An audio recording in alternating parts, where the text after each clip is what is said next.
Hey folks, it's 21 Maxwell here and welcome to episode 119. Yep, I got the number right this time, of the TNA Impact Wrestling TEW2013 Let's Play.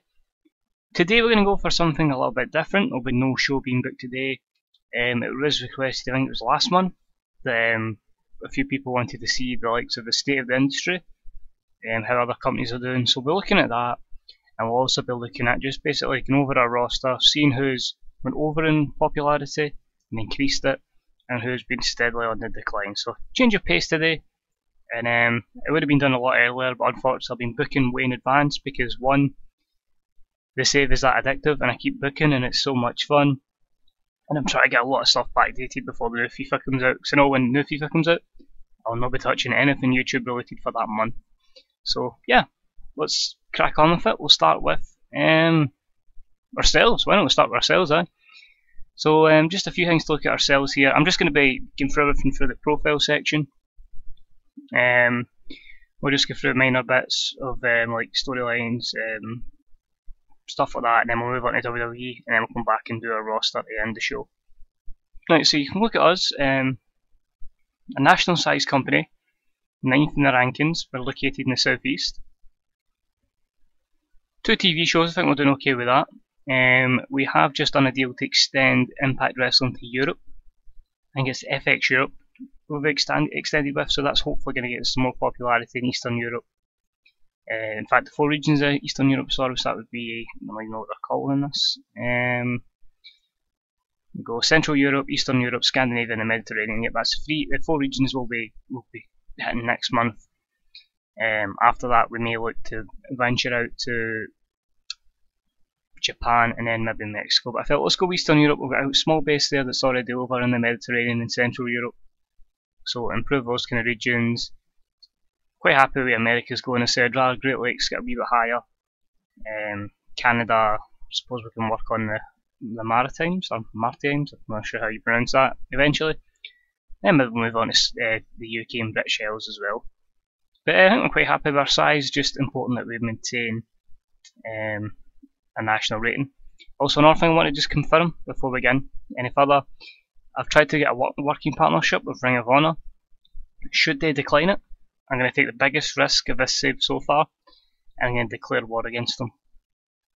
Because I feel there's a lot of wrestlers Ring of Honor took from us that I would have really wanted to use, but obviously I wasn't sure how the game worked and was unsure with view offers, view rival offers, stuff like that, and seeing what they were bidding. So I kind of want a few of them back, so I feel if we try and take Ring of Honor out, I know we're 9th and that doesn't look too good, but I think if we can stir up a war, it may help us, but we'll see.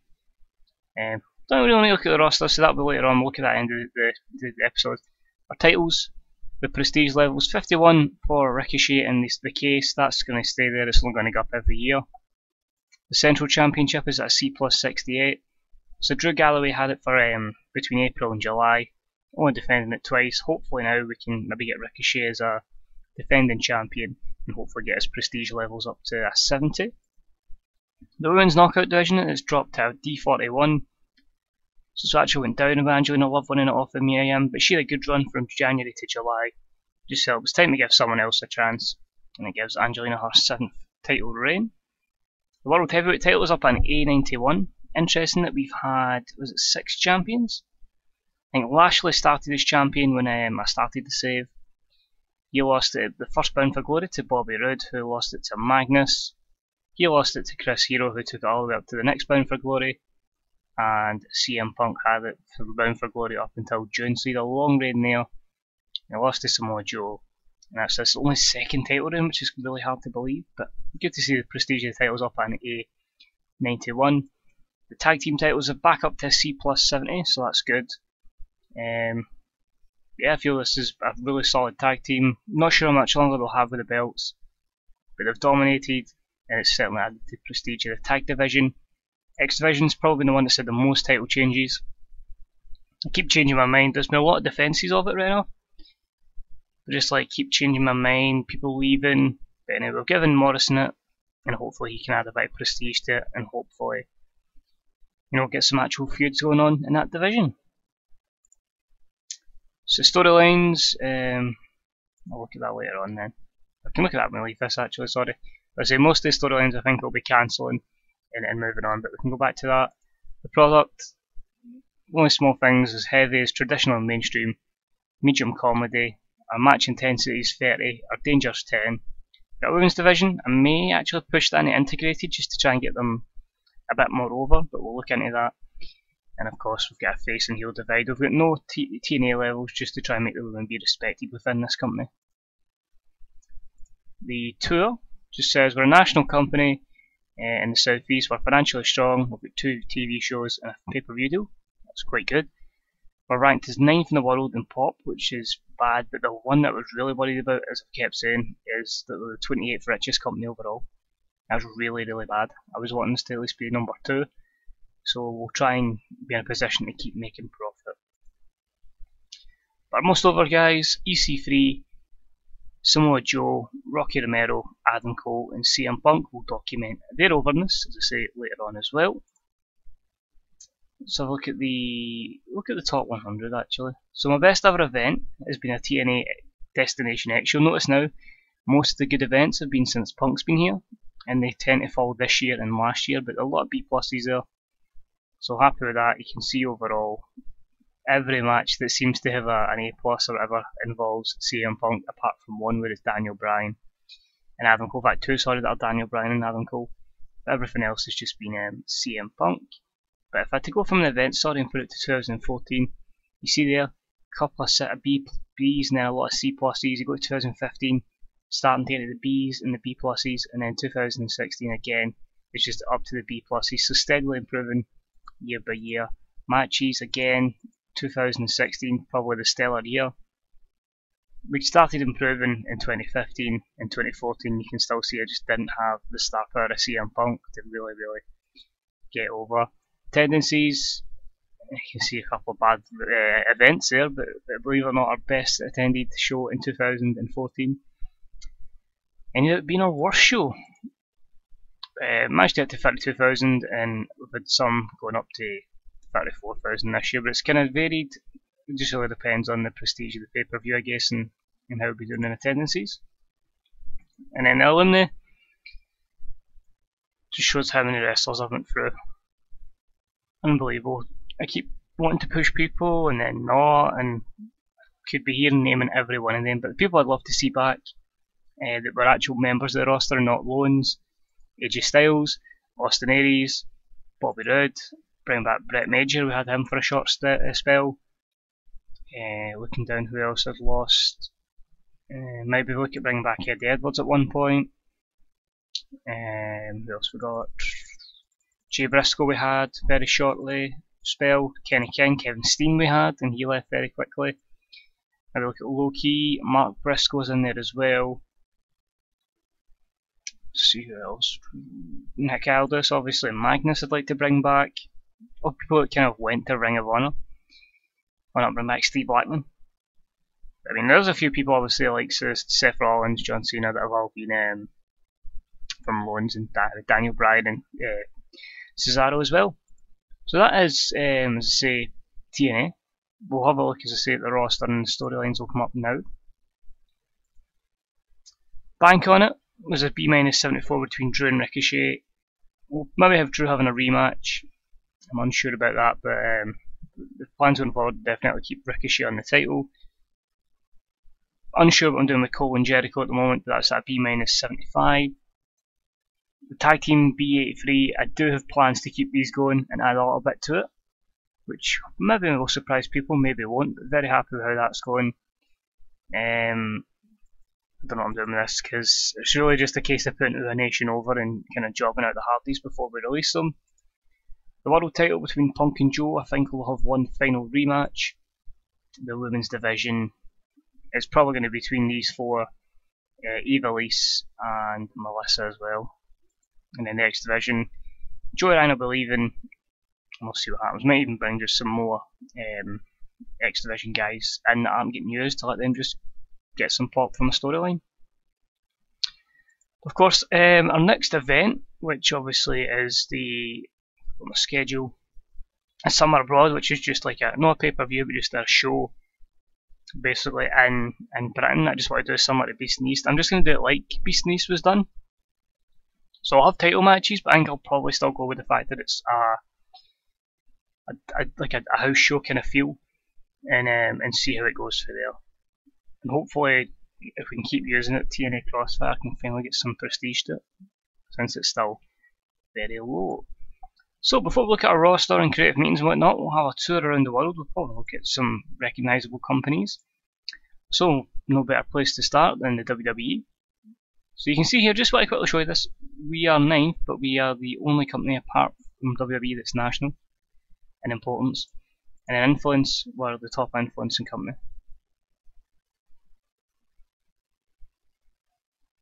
I thought we were the only companies that were national, apparently so are Ring of Honor and so are Dragon Gate.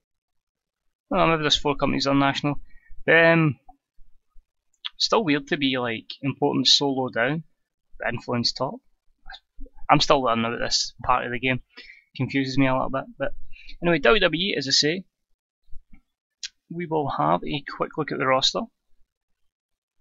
Let's see if there's any names that you will maybe be surprised to see.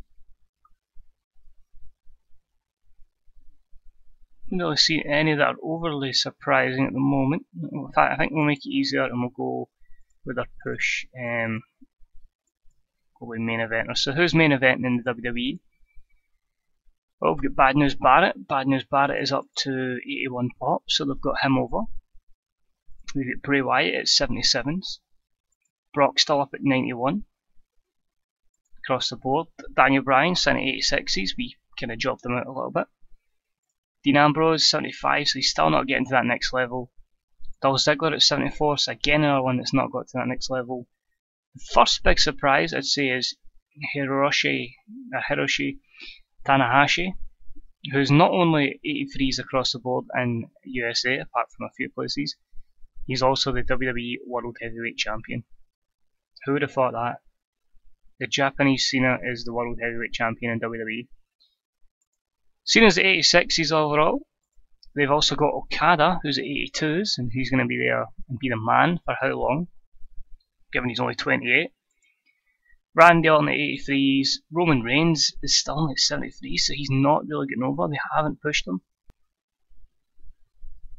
Seth Rollins, another one who hasn't really got over. He's sitting at 74s and 75s, which is really disappointing. You think he'd be a main star. The Big Show at 72s. And the Miz is 67, so he's obviously on his way down the card as well. So some of the younger generation has come through, but it is mostly new signings and only really Bad News Barrett who has progressed in WWE. The upper mid card, get Del Rio, Batista, Big E, Cesaro, Christian, Damien Sandow, Eric Rowan, Jack Swagger, the Usos, Rey Mysterio, Sheamus, Sin Cara, and Stardust. What I can take, even from just briefly looking at most of those popularities, we actually seem to have a lot bigger stars in WWE. Like, in star power, I'd say we have probably as many guys that are like 90 over, 80 over than they do. They just seem to utilise the likes of Cena and Lesnar and just seem to deliver every show, unlike us who kind of sometimes we are inconsistent with what we do. So what teams have they got? Like anything new? Awesome Truth, obviously draws now look for back in the past. Doesn't seem like there's anything overly new. International Assault. It seems to be the usual tag teams, so nothing overly changing there. The titles, as I say, well, the Divas title is on Natalya. In this save, it went from AJ to Cameron, oh god, to Natalya to Nikki Bella, and then back to Natalya for her third title reign, on E24 Prestige. The Intercontinental Championship is on Christian. It went from, well, it started off vacant and it went to Adam Rose. Then Bad News Barrett, Bo Dallas, Jey Uso had a great long reign, and now it's with Christian. I'm going to say, if you want to put a bit of prestige in the Intercontinental title, I wouldn't put it in Adam Rose. Again, their prestige only D plus 50, which means our title is probably valued higher than that, which is good. And the US title is even worse, only a D minus 40. And it has went from Sheamus to Cesaro to Curtis Axel to Goldust to Big E to Seth Rollins. Wow. I'm just so surprised that all our belts seem to be more prestige than WWE's as well. In the Tag Team Championships, it went from the Usos, who held the titles for over a year, nearly a year and a half, to Jack Swagger and Mark Henry. They were vacant for a month and then won by Ryback, who've had 6 defences. You look at the teams who've been beaten: Richie Steamboat and Tyler Breeze, Ronan Sandow, Connor and Solomon Crowe, Lafort and Woods, Victor and Kalisto, CJ Parker and Sylvester Lafort, the great Kelly and Goldust. Some bizarre tag teams in there. But the world title is an A plus 100, and that is a main title belt. And that has went from John Cena to Luke Harper. God, Luke Harper is the world champion. So we've actually took 2 of WWE's recent champions. So Luke Harper had a massive reign, even defending at WrestleMania. Obviously he's now with us as Brody Lee and is injured, but once he's back he'll be using him. Jericho had a good reign up to October.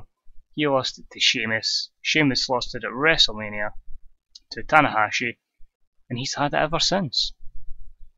Wow, that's all really I can say. Storyline, WWE no storylines at the moment. The size of them, globally a lot bigger than us. You can just see there's a lot of places that we are not actually that far behind. And in the US anyway. They're far more over in Japan, and then pretty much everywhere else. Maybe not even the UK, but everywhere else is definitely WWE territory, but definitely something we can aim to try and catch up on. Although the popularity in most places is a lot higher than ours. Ours is mostly 70s, 78s, and they're looking at 80s across the board.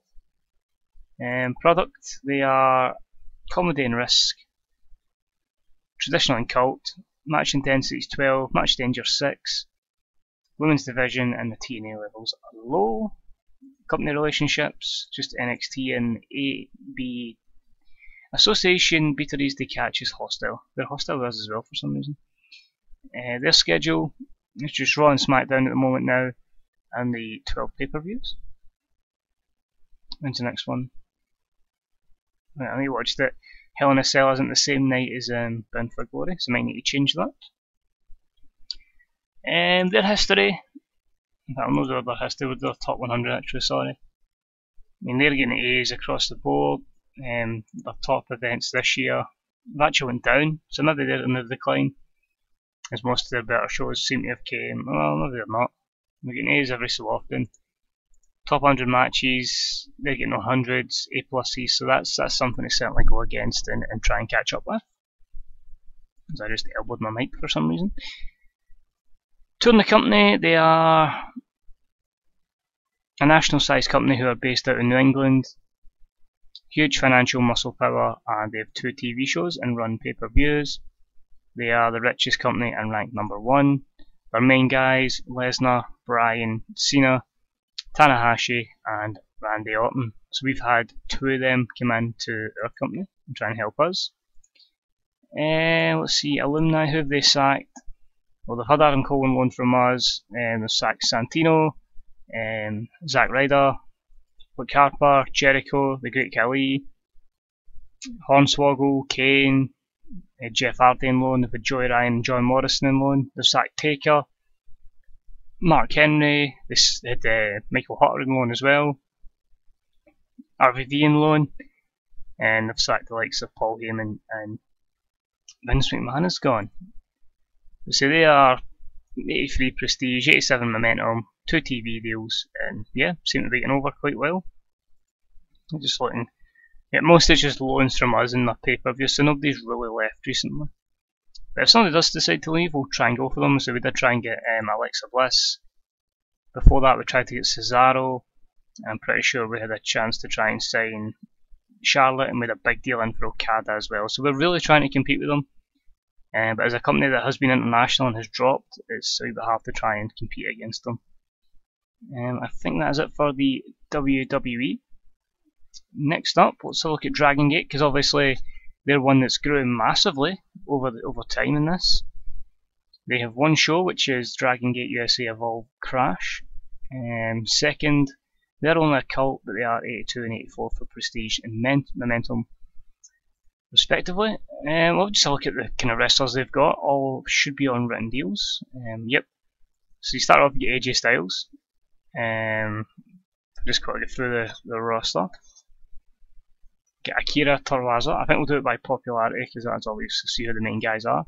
An 84 over Alex Shelley. Eric Cannon. Austin Aries is still pretty decently over.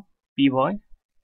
Cactus Jack. So Mick Foley and his Cactus Jack is maybe in a 40 figure. Is still really good over. Caprice Coleman. We've got Seema. We've got Devin Carr. The Dragon Kid, sorry. Fire Ant, who he's trying to sign. Would he actually want to speak to us again? Oh, he's on a written contract now. Alright, I should notice that. We tried to sign him and then because of the winner goals at the time, we couldn't. Let's see, Frankie Kazarian's there. Obviously Gabe Green Ant, Harlem Bravado, Jack Evans is at 80s over. They've got Jesse AAA, Jigsaw's decently over. Johnny Kashmere, Kenny Omega, Lancelot Bravado, Lenny Leonard, who was like the top announcer, which was very strange. Masada, Mason Cutter, any of these big guys that are over. Matt Cross is at 70s, Matt Jackson's at 85s across the board, Nick's at 80s, so they get both the Young Bucks, that's always a good start. 78 over Rich Swann, get Ricky Reyes, Ryo Seattle is quite over.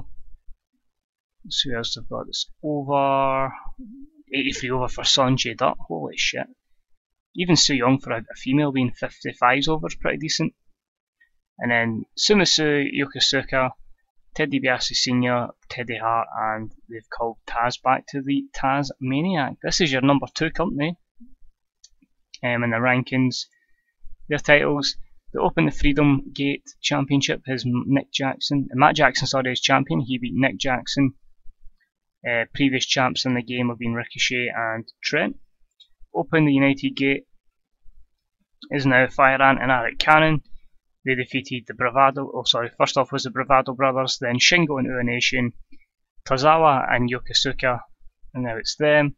And the Evolve World title was Chris Hero, then it was vacant for 2 months, and Seema's had it since with 9 title defences. Look at the ratings, 90s, 80s, very rarely been a bad match since he's taken over. So I'm assuming they're more of a, let me just look at they should, yep. Definitely more of a performance over popularity, and the guys are getting over as a result of that. No heavy features, but the medium has modern realism and lucha libre, 70% match intensity and 45 danger. Their size, as you can see, just a wee bit more than us, but again, it's elsewhere they seem to be higher than us. But it's probably not even a fault of my own that we do tend to, not really do anything in places that likes of Japan and stuff like that. If we maybe cater to the kind of places more, we'd maybe be higher in the rankings. So basically, they're in a cool down period and they'll be national pretty soon, so that's why they're low down. But you can see it's definitely a lot of places they're higher, and that's what we should be aiming to get. Can we check their progress? I can definitely see they just have continued to expand. Especially in places like Mexico, the British Isles, it's just been an unbelievable jump in Europe as well, and Australia. It's been an amazing rise in the industry. What else we've got to look here? They've got a TV deal every Wednesday and just a pay-per-view type thing every month. Let's tour their company. So they are the 2nd ranked in the world, they are the 7th richest company, they are a cult-sized company, and they have a TV show. As I say, main guys are Matt Jackson, Alex Shelley, Sonjay Dutt, Seema, and AJ Styles. 3rd place is New Japan, who are 3rd. Somehow they're cult. Prestige is 76, Momentum 64, and they have New Japan TV and New Japan World Pro Wrestling.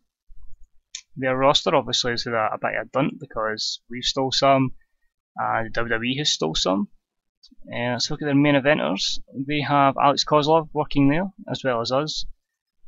so hopefully we can get some overness there. Davey Boy Jr. working there as well as us. It would cost us a lot of money to try and get him there permanently. They'd look at that. Hikuri Goto, Machine Gun Carl Anderson is 66 over, so that could be a problem.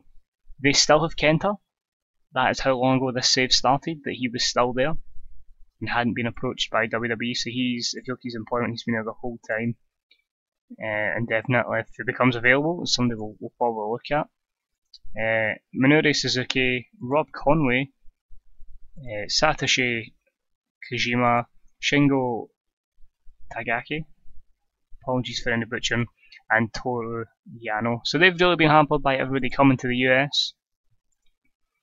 Their storylines are Kochiyama against Takaji, Suzuko against Goto, the Bullet Club against Davey Boy and Conway, and Wantabi against Tonohiro Ishii. And their champions, well, we'll just look at the most recent winners. The Best of the Super Juniors went to Hiroshi Tenzan. The G1 Climax went to Okada, and Suzuki won it the year before. The IWGP Heavyweight Champion is Tagi, who beat Suzuki after Okada and Goto had runs after AJ Styles. The Intercontinental title is on Tomohiro Ishii after Kushida had it. The Junior Heavyweight is on Kenta. He's had 2 title runs in this save after Ibushi had it and Kushida's had it as well. The Junior Heavyweight tag titles are with Tashi and Raizuku Taguchi, and they won it after it was vacant after Kozlov and Kushida had it. Again, there'll be a lot of new Regenerated guys coming up, so I may be unsure of them when it gets to the likes of Japan as well. So if any of them pop up and folk question it, that's probably what's happened. IWGP Tag Championships are with Ishii and Honma. They defeated the Bullet Club for them. The Never Openweight is Taki Wantabi. Again, was vacated after Kozlov vacated it, and he won it there after Yujiro Takahashi had it. The New Japan Cup, it was the last won by Toru Yano. The Super Junior Tag Tournament hasn't been won since 2010. And the New Japan World Tag League was last won by Haruki Goto and Toru Yano. And breathe. So you see here in the US, they're actually not that far behind us. I think they actually just need one more place like the Northwest or Puerto Rico to go over at 65 and they'll be national as well. So they're going to be threatening us. I think actually their problem to get to national, is to get the 6 regions of Japan. And they've got 1, 2, 3, 4, so you only really need Chubu and Chikoku to get over and they'll be fine, they'll be on national. So they could be a threat, but they're already threatening us in America. So that's going to be someone else to worry about. In the future, and you look at their alumni, big names there: CM Punk, Chris Hero, Alex Shelley, Tanahashi, Liger, Okada, Ibushi, Dorada, the Young Bucks, Ricky Banderas, Rocky Romero, and of course Shinsuke Nakamura. So a lot of guys have left there. Next up, I'm going to look at CZW. I'm going to look at a company that I have no idea why they're even further down than us. Despite the fact they are national, I'm going to look at Ring of Honor at 14. So somehow they're 14th. They have 89 prestige and 86 momentum, obviously good popularity and whatnot. Pretty much stole half of my roster, which I'm not too happy about, but that's what it is. I was still learning the game. Their main eventers are Alex Kozlov, so they've got him as well. They've got Bobby Roode, who stole from me. Colt Cabana, who's 78s roughly in most places, maybe some 79. Eddie Kingston, who has 78s. Homicide at 76s. Jay Briscoe at 78s. Gargano at 73s and 74s. Kevin Steen, who's up at 86 over and 84 in some places. 79s for Loki, 79s for Briscoe, and 80 for Tim Dunst. What again I don't get over is we have more popularity than most of these guys. We have the more over superstars.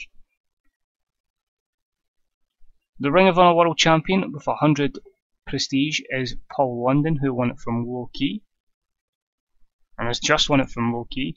The tag champions are Michael Elgin and Chris Sabin, who won it from Red Dragon.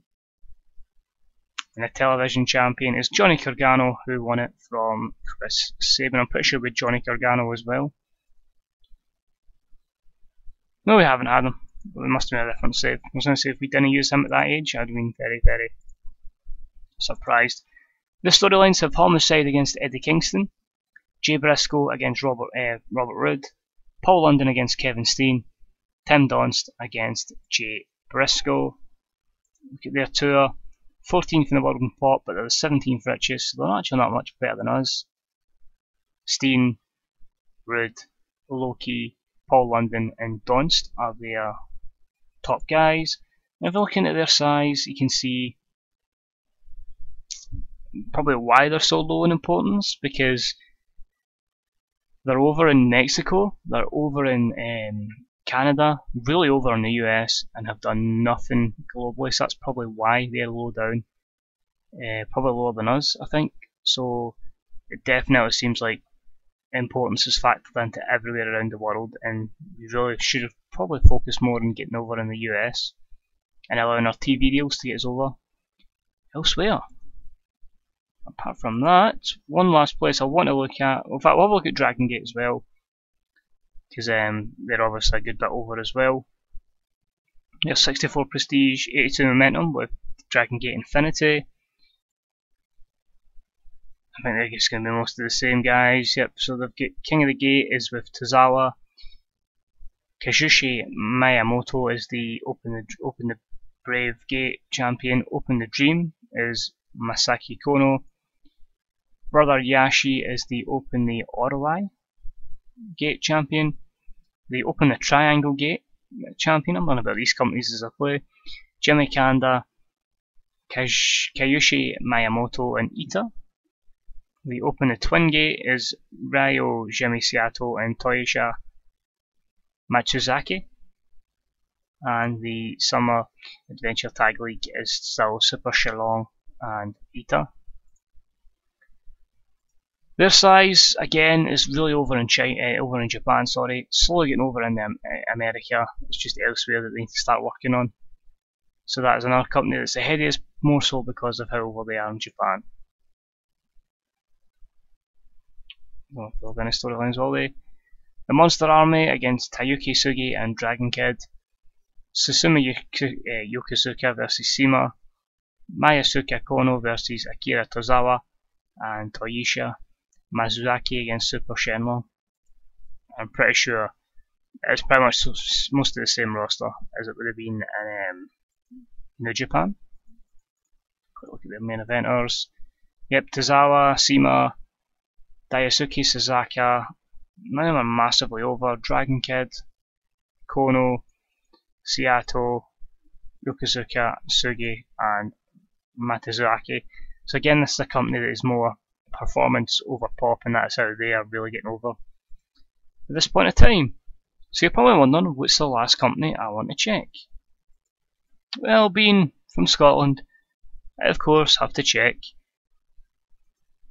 ICW. So ICW are the 71st company in the world. They are just 39 pop in Scotland, so they haven't progressed anywhere else. Let's have a look. They have the Icons Unlimited with Kid Fight and Davey Blaze, Natural Athletes and Andy Wild and Red Lightning, No Fear Soldiers and Dickie Divers and It's Yourself Grado. The Machine Guns have been made as Chris Renfrew with a wrong picture and Chrissy Saint, who I haven't had a chance to put a picture in for. And the Machines is Chris Garnett, whoever this is. I'm pretty sure he didn't start there. No, he did, apparently. Just something I'm not really aware of. And Joe Kofi. Titles: the ICW number 1 contender championship belt, which I don't know why they've got a title belt for that in this, but it is now with Chris Renfrew. Grado had it, then James Scott, then Mark Kofi, then Chris Renfrew. I take it, I was going to say that might be their main title, but the main title will be the international. 3 champions I've had. Mikey Whiplash had it for July until February. Then Lionheart won it. and then Mikey Whiplash won it back. I can only assume maybe ICW didn't have titles and they just gave them random titles in this. And the tag team champions, Davey Blaze and Kid Fight, who won it off with Mark Coffey and Liam Thompson. Storylines, none at the moment. You can see their size, 29 in Scotland and absolutely nothing anywhere else, so they're still looking to expand. They're still regional level. Let's look at their top 100. So they've had a couple of decent events, a couple of 60s, a couple of good matches, mostly between Noam Dar and Demo. But it does look like most of the events have probably been, well, they've got better over time, which is good, and I feel it's just it's the same as everything else. Some succeed and some are just downright terrible. So tour of their company, no TV deal or pay-per-view deal, 71 in the world, 69th richest, and their top stars are Noam Dar, Demo, Caramel Jacob, Robbie Dynamite, and Mikey Whiplash. So I hope that gives you a better idea of how the wrestling industry is looking. Now it's the time to have a look at our roster and see how it is going right now. So that, guys, is how the wrestling industry is looking. I originally planned to let you see the roster in this episode, but I feel it's stretched out that long, and I feel, you know, if people are watching it for an hour, that's maybe a bit too long.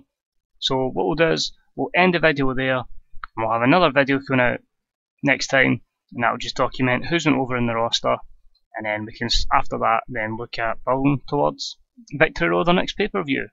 So thank you for tuning in, guys. I hope you enjoyed this. I hope it gives you a better idea of how the wrestling industry is looking. If you enjoyed it, leave a like. If you get any comments in the wrestling industry, any help regarding popularity and importance is deeply appreciated. So any comments, of course, in the comments section. And until next time, this is 21 Maxwell. I'll speak to you all real soon. Bye bye.